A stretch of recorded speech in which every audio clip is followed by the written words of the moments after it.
Hello everyone, আজকে দেখাবো পটল চিংড়ি। তার জন্য আমি কড়াতে প্রথমে তেলটা গরম করে নিলাম। আর আগে থেকে নুন হলুদ মাখানো চিংড়ি মাছগুলোকে আমি কড়ায় ভালোভাবে ভেজে নেব। চিংড়ি মাছগুলো কিন্তু লাল লাল করে আমি ভেজে নিয়ে তুলে নেব। এর জন্য কিন্তু আমি পটলগুলোকে ডুমো ডুমো করে আগে থেকে কেটে রেখে দিয়েছি। চিংড়ি মাছগুলো কিন্তু অনেকটাই ভাজা হয়ে গেছে।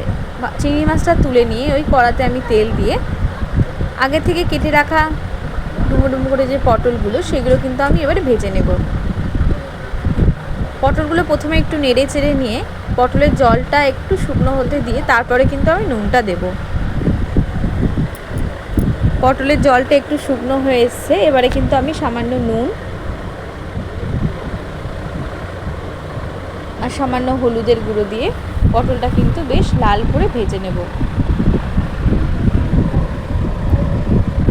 পটলগুলো কিন্তু ভালোভাবে নেড়ে চেড়ে নিয়ে ভাজা হয়ে গেছে। এবারে কিন্তু আমি পটলগুলোকে কিন্তু তুলে নেব। আর ওই তেলেই আমি ফোড়নের জন্য ব্যবহার করব সাদা জিরে। এরপরে আমি দিয়ে দেবো পেঁয়াজ কুচি। পেঁয়াজ কুচিটা একটু নেড়ে নিয়ে ওর মধ্যে আমি ডুমো ডুমো করে কেটে রাখা আলুগুলো দিয়ে দেব। আলু আর পেঁয়াজ কিন্তু আমি একসাথে ভাজবো। আলু আর পেঁয়াজটা কিন্তু খুব ভালোভাবে ভাজা ভাজা হবে। অনেকটাই ভাজা হয়ে এসেছে, একটু লাল হয়ে আসলে কিন্তু এবার আমি ওর মধ্যে বাকি মশলাগুলো দিয়ে দেবো। নুন আর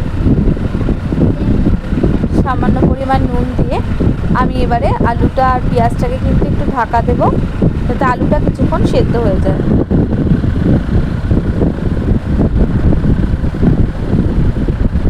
আলুটা কিন্তু ঢাকা দিয়ে নিলাম।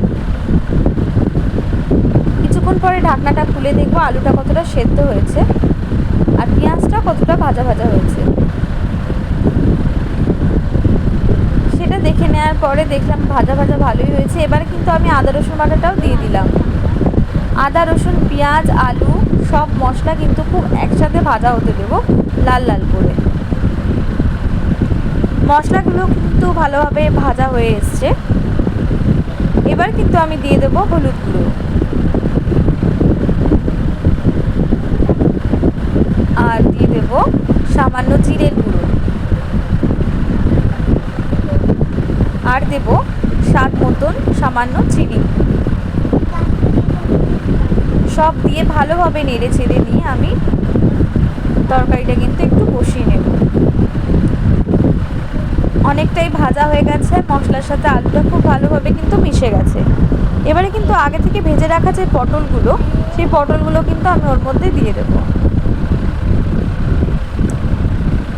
এবার পটল আলু আর মশলা সবই কিন্তু খুব একসাথে ভালোভাবে সামান্য জল দিয়ে ভালো করে কষিয়ে নিতে হবে। সব খুব ভালোভাবে মিশিয়ে নিয়ে মশলাটা কিন্তু শুকনো শুকনো হয়ে আসবে। তারপরেই কিন্তু আমি চিংড়ি মাছগুলো দিয়েও কিছুক্ষণ কষাবো।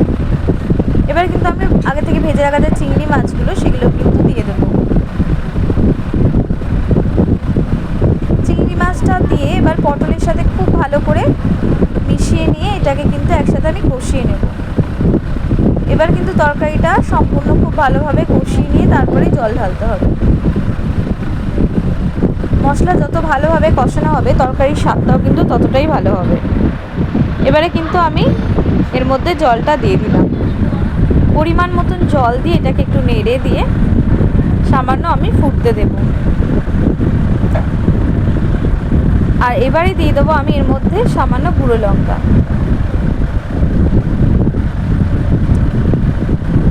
গুঁড়ো লঙ্কা দিয়ে তরকারিটাকে ফুটতে দিয়েছিলাম। তরকারি কিন্তু ফুটে গেছে আর তরকারিটা কিন্তু অনেকটাই রেডি হয়ে গেছে। তরকারিটা কিন্তু বেশ মাখাই হয়ে গেছে। এবারে এর মধ্যে আমি সামান্য গরম মশলার গুঁড়ো আর ঘি ছড়িয়ে দিয়ে একটু মিশিয়ে নামিয়ে নিলে কিন্তু পটল চিংড়ি রেডি। কেমন লাগলে অবশ্যই জানাবে।